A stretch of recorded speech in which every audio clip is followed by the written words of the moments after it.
Hey everyone, welcome to another week of Bible in a Year. I'm excited to talk about where we've been, where we're going, and what the Lord has been teaching us. All right, so this last week we read in the Old Testament, 1 Kings chapter 6 through chapter 16. We saw the peak of the kingdom of Israel. We saw the temple being built. We saw Solomon's palace being built. We saw God's blessing poured out on the nation as they have a wise and good king. And then, unfortunately, in chapter 11, we saw Solomon's heart turn away from the Lord. Let me just read you that portion and how we got there. Listen to this. This is 1 Kings 11, verse 3. It says, he had 700 wives who were princesses and 300 concubines. All right, we won't go into the details of what the difference is there, but the point is that he had 1,000 women who were like a wife to him. 1,000. That's wild, isn't it? How many does God tell us to have? Just one, right? Just one. That was God's design. One man and one woman for life. Genesis chapter 2, that was God's design for us.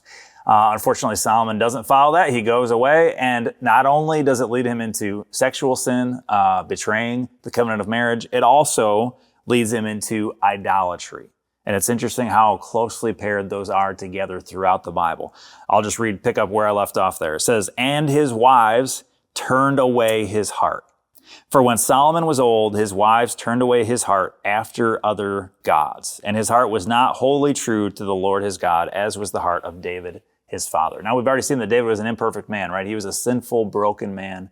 And yet he's called a man after God's own heart. Solomon, unfortunately, because of the many, many wives that he has, he follows them into idolatry. These are women who have come from other places, who worship other gods, who were not equally yoked, you could say, who did not equally love the Lord with him. They were headed in a different direction spiritually, and so Solomon goes with them.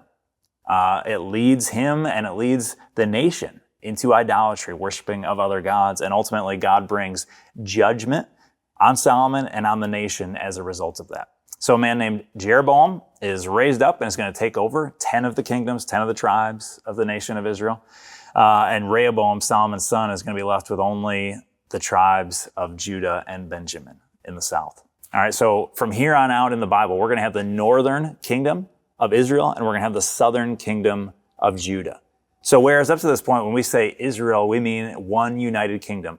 Whereas from here on out, Israel is going to refer to the northern tribes, and Judah is going to refer to the southern tribes, because God's people, God's kingdom has now been split in half as judgment for sin. Because of God's promise to David, he says that Solomon's going to always have somebody on the throne in the southern kingdom, but the northern kingdom has been torn away from him. And we're going to see, unfortunately, a downward spiral amongst the kings. Every once in a while, we're going to come across a good king, but for the most part, we're going to see a downward spiral of these men, these sons of the kings, taking people in the wrong direction, and God's progressive judgment as a result.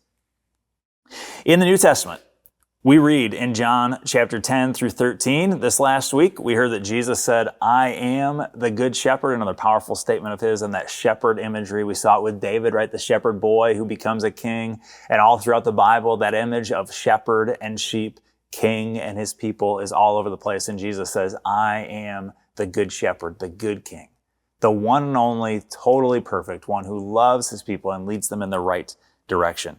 Then we saw the story of Lazarus, a pivotal story. I mean, Jesus raising Lazarus from the dead, come out of the grave, right? This is such a beautiful picture of what Jesus does to us. When we put our faith in Jesus, he calls us to come out of death to sin and into life in him. It's also a great chance where he gets to say that I am the resurrection and the life. You see Lazarus' sisters saying that they have a vague future hope of some kind of life, some kind of resurrection. Jesus says, no. It's no longer a vague future hope. It's me. That Jesus is the way to have resurrection and life. He is that hope that they've been waiting for and looking for. Finally, we get into Palm Sunday and then all the way through Maundy Thursday as we read in the Gospel of John. All right, so let's take a look ahead at where we're going in this coming week. In the Old Testament, we're going to read 1 Kings chapter 17 through 2 Kings chapter 6. Some key things we're going to see. We're going to see the kings and the prophets begin to unfold. They're going to begin to happen more rapidly, right? We're not going to spend as much time with them as we did with Saul and David and Solomon. There's just going to be lots of kings now happening at this point. There's also going to be lots of prophets speaking on behalf of God. Another major character in the story is the priests. And you might think of, when you hear prophet, priest, and king, that should actually make you think of Jesus. Jesus is going to play all three of these roles. These are the three major roles amongst God's people before the Lord in the Old Testament. And Jesus is going to be the perfect prophet, the perfect priest, and the perfect king. So we're going to see those roles play out in the Old Testament.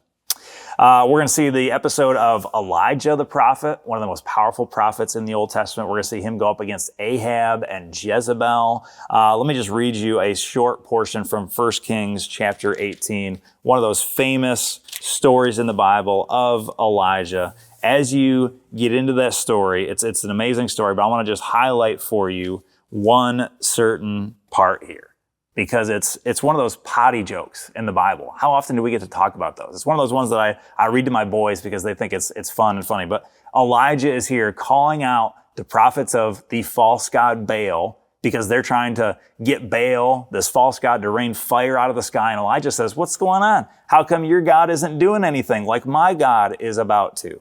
And he says this: At noon, Elijah mocked them, saying, Cry aloud, for he is a God.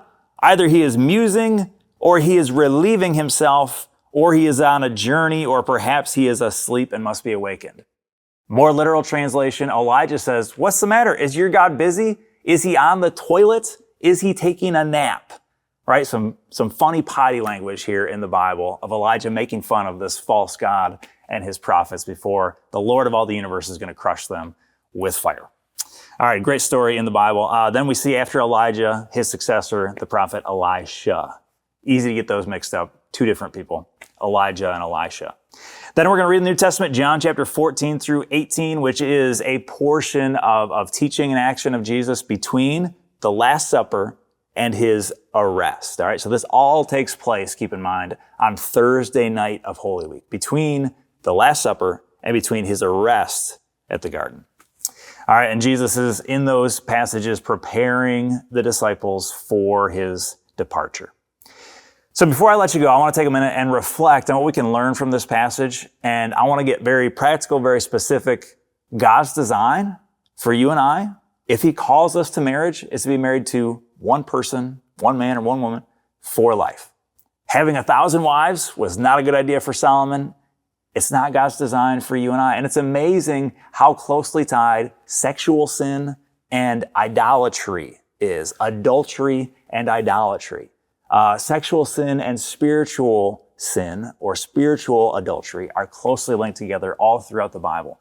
It's one of those things that we're talking about the very desires of our heart. And when we get off track in one area, it's going to connect to the other area. So I just want to encourage you, wherever you're at in your life, whether you're single, whether you're married, wherever you're at in your life, just remember how critical and how important it is to seek God in that area of your life, to follow his ways, because it's going to have consequences that are far-reaching, because that has to do with the very core of your heart. That our marriage to another human being in this life is a parallel. It's related to our relationship with God himself. And faithfulness in one area relates to faithfulness in another area. So Christians, brothers and sisters, I just want to encourage you to be faithful in that area, to seek the Lord, to realize how pivotal and important that is to your spiritual life and to your whole life. Well, hey, thanks for joining us. Have a great week. We'll see you next time.